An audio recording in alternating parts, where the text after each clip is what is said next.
Hello, welcome to Sound Bites. I am your host, Holly Whitfield from the Daily Memphian. Today I am here with Bryant and Heather Bain and Ryan Glosson of Bain Barbecue and Barksdales. But before we get talking to them, I want to let you know Sound Bites is the Daily Memphian's weekly food podcast. It's part of our free podcast series. You can hear new episodes every week on WYXR Radio. Catch us Thursdays at 11 a.m. Subscribe on Apple Podcasts or on Spotify for extended versions of these interviews, usually. You can even stream episodes at dailymemphian.com if you are listening on WYXR right now. Up next, you can tune into the Sidebar Arts and Culture podcast with our Daily Memphian CEO, Eric Barnes. But let's get started with Bryant Bain and Ryan Glosson. Heather will join us a little bit later. Thank you both so much for being here. Of course. Thanks for having us. Yeah. I think you guys can do a good job of sort of introducing yourselves. Bryant, maybe you can tell us how we get started with Bain Barbecue. Brian, how do you come into the picture? Kind of tell us the story of the origin story, the lore. Yeah, sure. So back during, well, first off, hi, I'm Bryant Bain, one of the owners and the pitmaster and executive chef of Bain Barbecue and Barksdales. Bain Barbecue got started out of needing to do something with my time when I got sober during COVID. Yeah. I was an alcoholic, and I'm still an alcoholic. It's always recovery. And when I got sober, I needed to fill my time with something because there was a lot of it. Right. So I kind of got back into one of my OG passions, which was cooking and specifically barbecuing. And I was doing so much of it, like Heather and I couldn't eat it all, and our roommate couldn't eat it all. So I started posting pictures on Facebook and just asking people, yo, like if anybody wants some barbecue, like come get some. And more people started coming and getting plates, and more people started telling me how I needed to open up my own spot. And when I was super young, like 12 years old, I wanted to be a chef. I wanted to own my own restaurant, and that dream kind of flew out the window because this was before chefs were famous and there was any money in being a chef. Right. So I got talked out of that, and so basically all these people talked me into doing it, and looked up some plans online on how to build a food trailer. And Heather and I rented a house that we still live in. Yes. And I built the trailer pretty much by myself. Heather helped sometimes on the weekends. Built the food truck, and that's kind of where it went from there. For the truck, you know, we opened for basically one summer, and that's in 2021? That was in 2021, yep. Yeah. And we opened in March, at the end of March, I think. And the truck was never supposed to be kind of self-sustaining. It was always like, hey, I know I'm going to need an investor really quickly, just because food trucks don't work the same in Tennessee and Memphis as they do in like Texas. Texas, they can self-sustain because there's like a lot more oversight here in Memphis. Yeah. So I knew I needed a brick and mortar to make it last and to keep up with demand. Like I needed a large smoker. And I wasn't going to put 1,000-gallon smoker on Broad, where we were. Just like they're impossible to move. You know, once you set it, like it's there.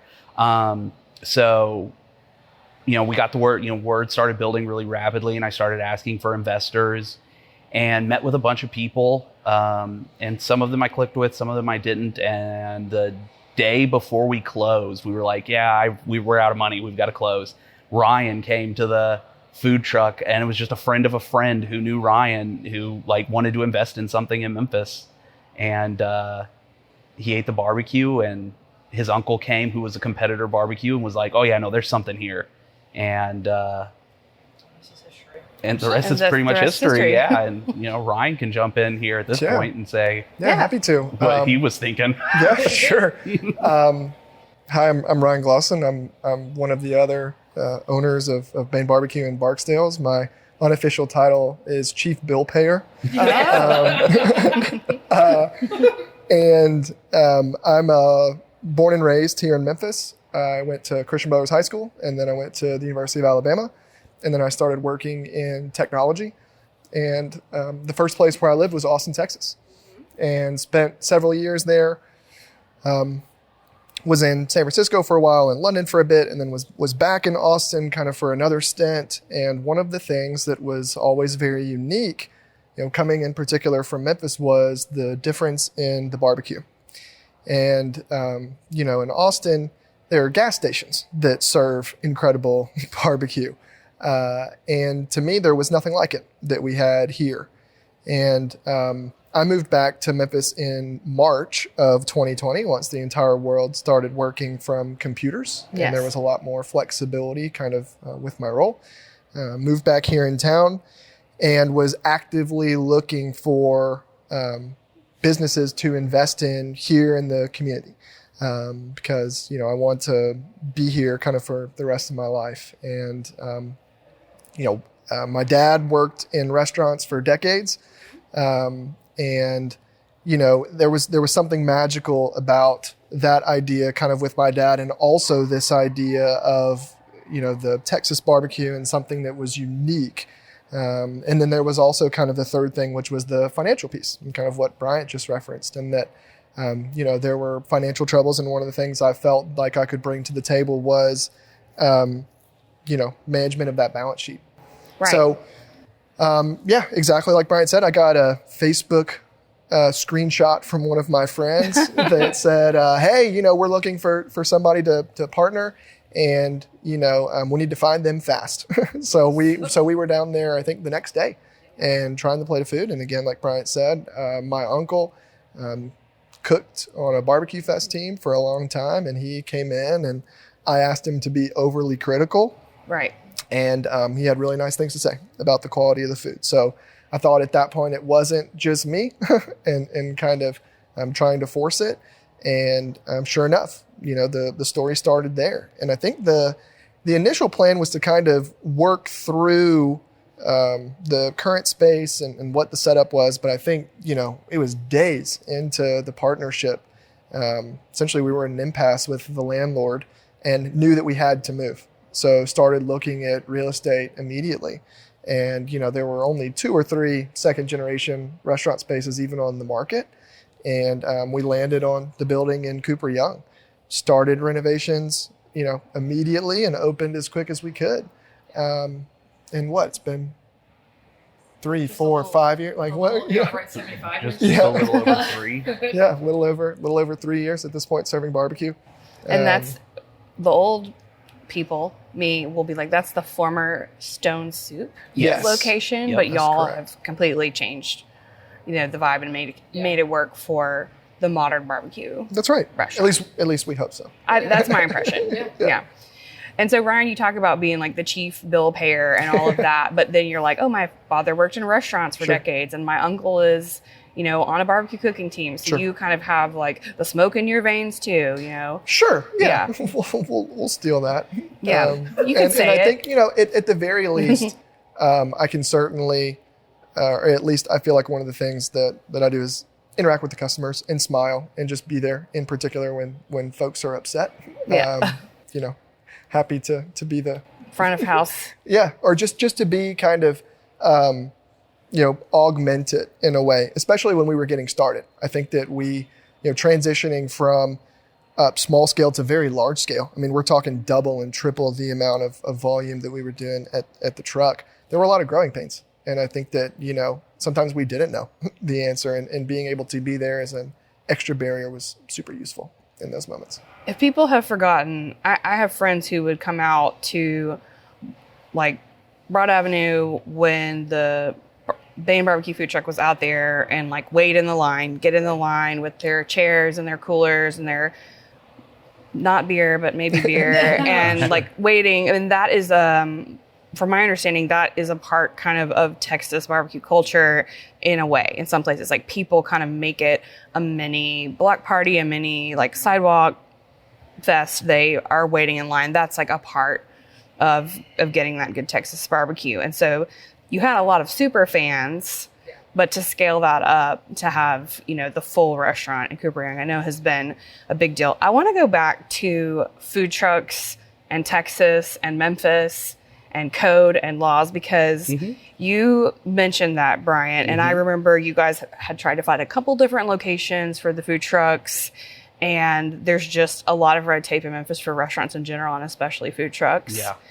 And then, Ryan, when you said, you're like, there's just a really big difference. Like, I noticed when I was in Austin, a really big difference. And I thought you were going to say also, like, in the food truck scene. Sure. What you said was barbecue, which, of course, we know there's a big difference between Texas and Memphis barbecue. But when I went to Austin in, like, 2016, I was there for a weekend. And I think I ate at, like, 6 or 7 different food trucks. Like that was my main, I was there for like food. I was writing about food. I was there to do that. And these food, quote unquote, trucks are like in a place and they don't move around. Nope. And they have infrastructure around them, be it just concrete and tables or restroom facilities or whatever they need. Like it seems to be very friendly business environment for food trucks. Yeah. Like, please spill the tea on what's going on with that in Memphis. Preface it with, we love the city. Yeah, right. We do. Yeah. We love the city of Memphis. Two things can be true. You can love a place and you can also speak honestly about like your challenges as a business owner. Yeah. Yeah. So, code here, specifically the health department, requires that a food truck be mobile. As in it cannot sit in one place. It also stipulates that if it does sit in one place, that they are going to consider it a brick and mortar. Right. So you have to have restroom facilities. You have to like everything then has to be coded with like the city. And there are some places here that kind of ignore that and like, cool, whatever. Another big one is like commissary. You have to have like a commissary kitchen here. In Texas, you don't. You can have your pit on site and just cook everything on your pit and whatever. What is a commissary kitchen? A commissary kitchen is like a kind of like a ghost kitchen. It's like an actual full scale restaurant kitchen that you can go and you can prepare your food at. So it's essentially like you can't just have your smoker and have like prep space. You have to have a full kitchen and all that it entails. Yes. You have to have like a 3-compartment sink. Air conditioning. Running water. And you don't have to have that in Texas. You just be a food truck and take your dishes home. A trailer on the side of the road. Like, I don't care. Yeah. I mean, that's how Franklin Barbecue got started. He started in a tire shop parking lot and like just put an old Airstream there that had no water or no anything like so. And that's the main one I'm thinking of when I'm thinking about people waiting in long lines and kind of making it a party while they wait. So in his book, he talks about how like they just would cook their food at their house and then go up there and sell it and then do that every day. And here, you have to have. It is much more sanitary here. Like I will give them that. Like it makes sense from a sanitary perspective, but it also does make it hard to get in the door. Like you have to have a lot of money to build or to get like a fully built out food truck that has a plumbing system.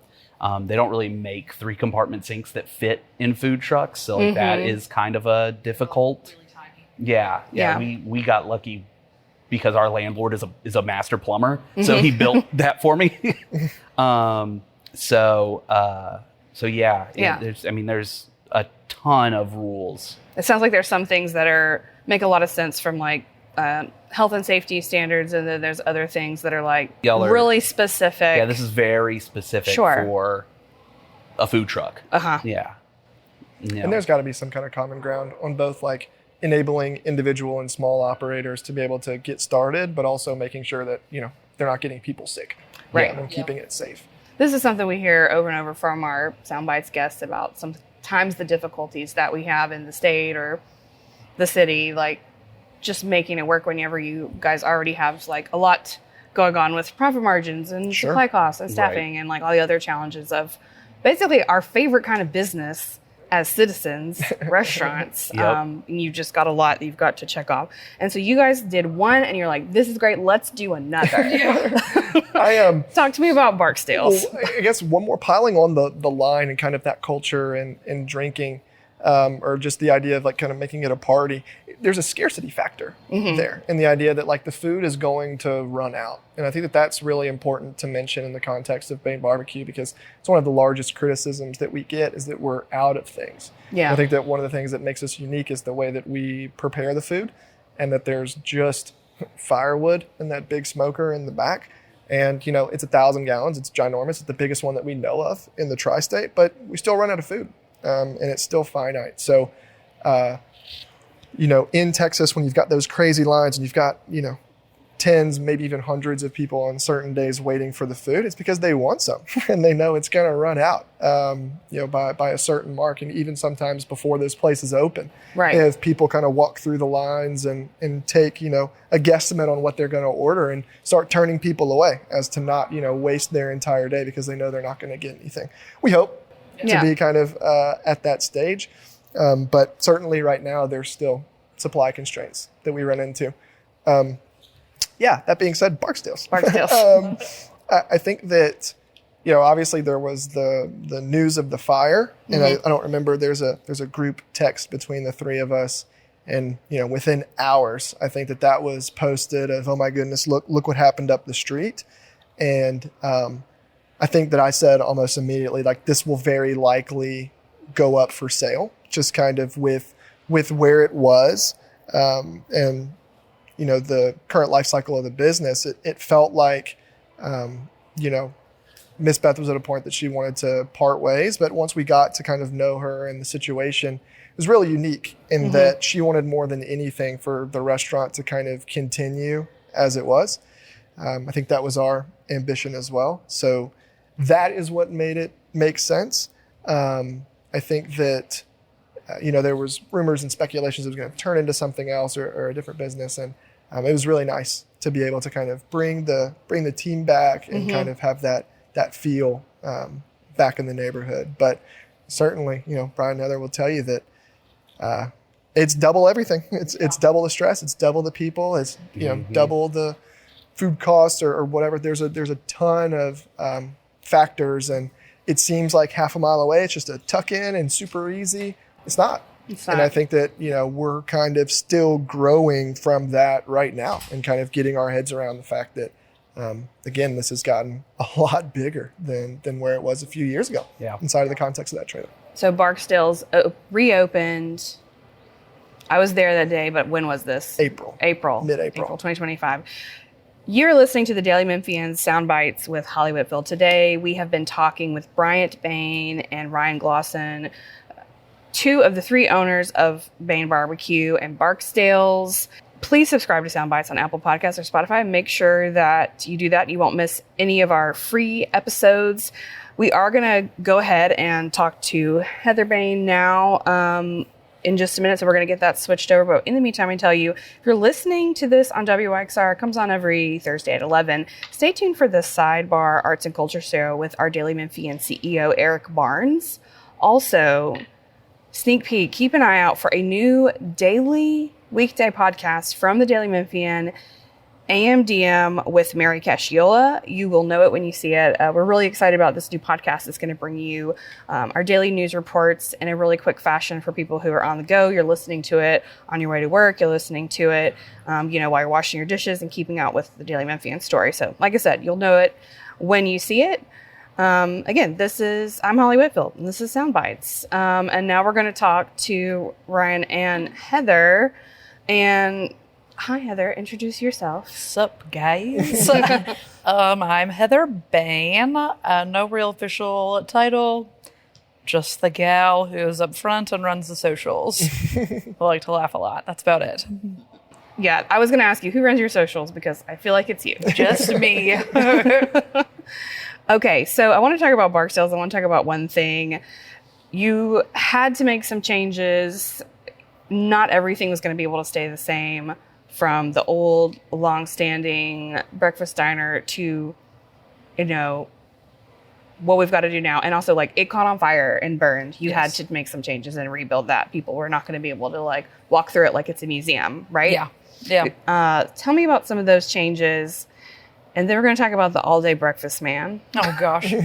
Honestly, the code stuff is really more for Bryant. He's way more involved in that than I am. But I do know that basically because of the fire, everything was just not grandfathered in anymore. So like everything had to be ADA compliant, which lost like several feet in the kitchen to like widen the hallways, and widen the bathrooms. So that alone just changed a lot of things. That's kind of it though. Had to rebuild. And, I think that when thinking about that project, one of the first things that we did is we sat everybody down from the current team and essentially said like a version of that. Like, hey, almost everything is hosed. When we think about the front dining room, what are things that are sacred and kind of must stay, and what are things that we can feel good about changing? Yeah. And what we got out of that conversation was the walls needed to stay exactly as they were and essentially decorated in a similar way, but floors could change, ceilings could change, we could get more AC in there. Kind of all of the stuff that we were planning on doing, we essentially got blessed by the current team to make sure that we weren't, treading where we weren't supposed to. To me personally, and I'll speak for all three of us, like the most devastating outcome in this was to get the feedback that we had ruined Barksdale's, or we had like entirely changed it for the worse. And really what we wanted to do was bring it into the 21st century and kind of to the previous point, do all of the things that we needed to do code-wise. So it was a lot of the stuff that folks don't see. All of the pipes under the building, entirely new. All of the AC, entirely new. All of the lights, entirely new. Those things are all incredibly intense. Expensive. Cost-wise. That's a lot to do. And took a bunch. So we know that there's feedback and things that we didn't do or maybe should have done differently, but certainly we had the best intentions on doing all of this. Yeah. And in talking with the team, I think that we got really good feedback along the way, and incredibly excited that we're back open. Yeah. The feel is certainly there. As somebody who's eaten breakfast at Barksdale's for 20 years, like since I moved to Memphis. So like that was the goal. Did I say we nailed it? Yeah. The feel is there. You have some of the servers and some of the kitchen staff back in there that people will recognize. I don't think it's like important too that like all three of us, I mean, he's from Memphis, so like he grew up here, but like he grew up eating Barksdale's, and Bryant and I have been eating Barksdale since we met. And I think, I don't know, we've been married like 8 or 9 years or something now. So like we've been there. We've walked there in the snowstorms and they were open. Like, we love Devin Burt. So we're there a lot of times. And on the old and new faces, like it's essentially old plus. Everyone's back plus. Yeah. We had to like add more because we've just done more volume, had more people. Again, feedback as we wanted the ticket times to be able to go down. So, we've prioritized that meaningfully over the course of the last few months. I have a question about a new part of the menu on Barksdale's from my friend Megan Studdard. The booze. I like the new gravy at Barksdale's. What is it that makes it so different from the OG Barksdale's gravy? But I think you guys have a couple kinds of gravy. So you have like the OG and a different kind that's on stick, or is it just one? Yeah. Just tell me about your gravy, basically, Cam, is the this question. Is really where you should be on this again. I don't really know what makes it special, to be honest. It's kind of just a standard gravy. Yeah. It's fresh. I'm like, it doesn't come from a powder. That could be what's different. I think that's it. I can't honestly say what they did before. Ron, who was the kitchen manager previously, still works here. And he's kind of given me some of the, what they used to do. But I don't know about what they did for gravy, but my guess is it was probably powdered before. Mm-hmm. And this is, a real, like we make the roux, then there's also a lot of butter and a lot of heavy cream in it. So, every chef knows that fat is flavor. Right. So there's a lot of fat in it. One thing you and I talked about when I came on the opening weekend, and thank you for that invite, by the way, it meant a lot to me. And I was asking questions, is that so a lot of the dishes that you have, like you are making them from scratch, you're making them like to order. Yes. You're using, smart strategies for the volume of making a bunch of biscuits on a tray that you can cut up and all of that sort of thing. But like, there's a lot of attention to detail in the scratch. And I think maybe that's the answer for gravy. I got one more question. I was going to say that's another reason that you just had to staff up, is there's a lot more prep time on all these items. So there can't just be one or two people. Yeah, it's going to take a few minutes and you're going to get something that is homemade. Melanie says, I love Bain and I enjoy the pie offerings from 901 Bakes at Barksdale's. will either restaurant expand their dessert offerings? Whoa. That's a good question. Yeah. Probably, eventually. A lot of it's space. We got a tiny little walk-in at Bain, no walk-in at Barksdale's. We're working with a tiny little baby cooler to hold everything. So Where do you go to cry and scream? I just cry on public. You all can see me cry half the day. It's fine. With the desserts at Barksdale specifically, 901 Bakes, her name is Courtney. I just let Courtney kind of do whatever she wants. Yeah, she makes some cool stuff. She's fantastic. Yeah, I'm like, hey, go run wild. I don't care. And then with Bain, I mean, it's sort of similar. She makes a lot of our stuff there. The only thing she doesn't is the banana pudding, which I make. There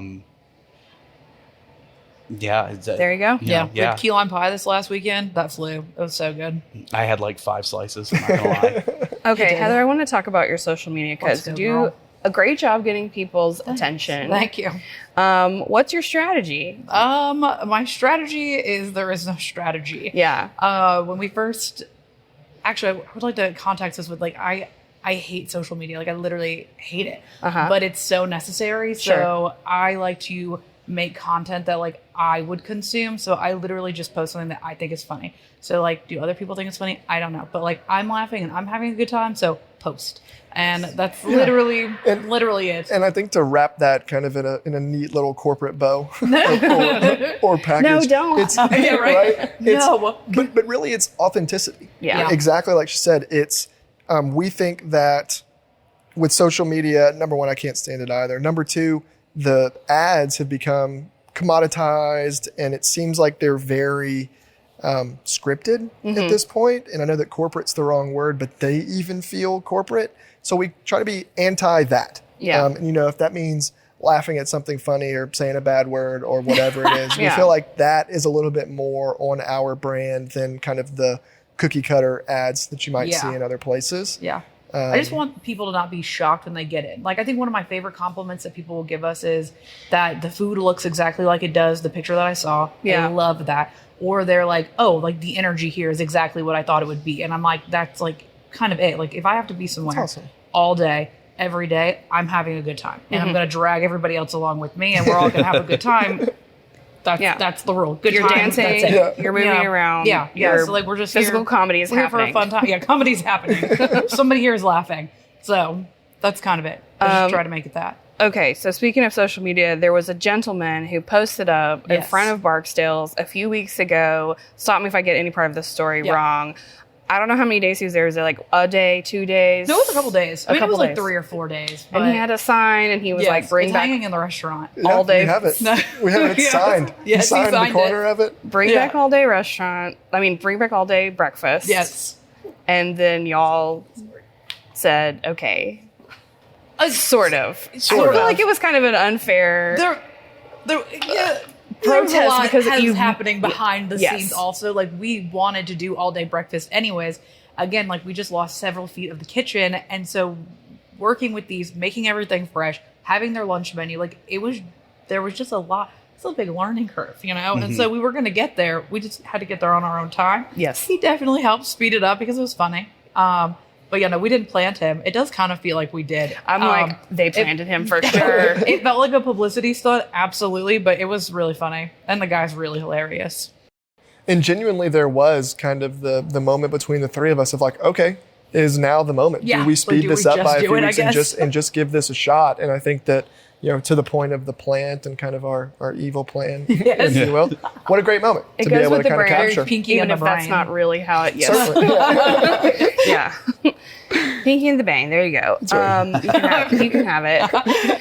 I think we have a couple minutes left because I want to get your quick recommendations. I'm starting with you, Ryan. First of all, your top recommendation from the menu at either restaurant. Okay. And then another place or dish in Memphis that you love to eat. Great. Okay. You can give me all three if you're quick. Okay, right. At Bain Barbecue, definitely the brisket at Bain Barbecue. I think that's the thing. And that's kind of what puts me back in Austin and Texas is just having that brisket. I think it's unique relative to the rest of what's offered in the city. It's true. Yeah. Family loves nachos, the pulled pork, a ton of sauce. I'd say at Barksdale's, I'm usually getting the chicken fried steak. Yep. That's my favorite with a bunch of gravy. And really, I'm usually there for breakfast, so it's coming with eggs and the biscuit. I really like our grits, too, for what it's worth. Bryant did convince me on that. Yes. We almost had kind of the instant grits. It was more expensive, as it has been with just about everything, ingredients-wise, to go with what we have, but certainly a lot better. And then just kind of the other one around Memphis, we love going to Red Koi. Yeah. And getting the fried rice there. We get a weird order where we'll get just the zucchini sometimes as the vegetables, because I'm strange. I'm not a huge broccoli or onions person. So yeah, we'll get incorrect. the steak and chicken hibachi with zucchini. Hibachi. It's really good. It's so good. It's really good, and my 4-year-old loves it. So Perfect. we're there a lot. Love. All right, same question for you, Heather. Bain Barbecue, I'm smashing a smash burger. Okay. Before Dang. I'm eating some ribs. And definitely tearing up some mac and cheese. At Barksdale's, cannot peel me away from an omelet. I like bacon and sausage and cheese in that. Yes. Classic. And some hash browns. And then, in general, your girl be eating, and we eat a lot. But I love, what do I love? I won't steal yours. Puddles of a Peony. We go there pretty often. And they're like, I don't know, that spicy, crispy chicken. I Or like the that. dumplings. You Oh, love the dumplings. Oh, yeah. yeah, no, I tear up some dumplings. 2 orders for myself. Don't touch them. No sharing. Yeah, no. Put some rice with it. Oh, love. What kind of dumpling filling I think we do pork. We do pork. Yeah. Makes sense. Yes. Your turn. Okay, your turn, Brian. Okay. At Bain, I am eating our ribs. I do really love our ribs. I've dialed it in really hardcore over the past 2 weeks. And our sausage. We make our sausage in-house. So it's a really You unique played and around cool with a new thing. flavor this week. I did. Hot honey garlic. What? Oh. Yep. Yeah. They look so good. You heard it here first. Yeah, you did. At Barksdale's, I'm going to do a little bit different than these two because our lunch is really Yeah. good now.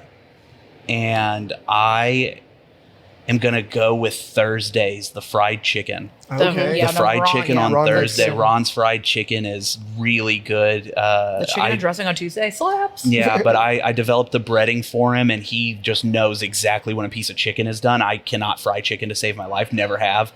But I mean, he just sits with like a pot and just does it. Doesn't even do it in the deep fryer. He's wilding in there. And then our mashed potatoes on the side. Our mashed potatoes, we use a ton of confit garlic in, and I just love it. Deviled eggs. Yeah, and the deviled eggs. And around town, can I say 2? Yeah. Okay, cool. Because the coconut curry soup at Takashi Bistro is like warms me and gives me warm and fuzzies inside. And then the Thunderbird at Hog and Hominy. Oh, Pizza's really good. That's pretty one good. of my That's favorites. Yeah. Yeah, it's pretty good. It's a good pizza. All their pizzas are good, but I love that pizza. Thunderbird 4040. Mhm. Yeah, it's like the hot honey and the spicy. Anything with hot honey, I just love. Yes. So, Yes. and I've got a bottle at my house. Like, we'll get Domino's and I just dump it all over it. And I'm like, this is suddenly like gourmet. Yeah, it's perfect. Yeah. Well, thank you so much for Thanks for joining having me us. and Yeah. talking about all the things and getting into some spicy stuff about, the difficulties of trying to run 2 restaurants Yeah. and get through all the red tape to give us some really delicious barbecue, some delicious Texas style barbecue that you're very brave to make here in Memphis, but it's clearly working. People need some variety in their life. Tune in to Soundbites on WXI Radio Thursdays at 11. Listen on Apple Podcasts or Spotify or dailymemphian.com. There's a story there every week to go along with the podcast with links to things that we've talked about. Thank you, Heather and Ryan and Bryant, and y'all have a good one. Thank you. Thank so you. much.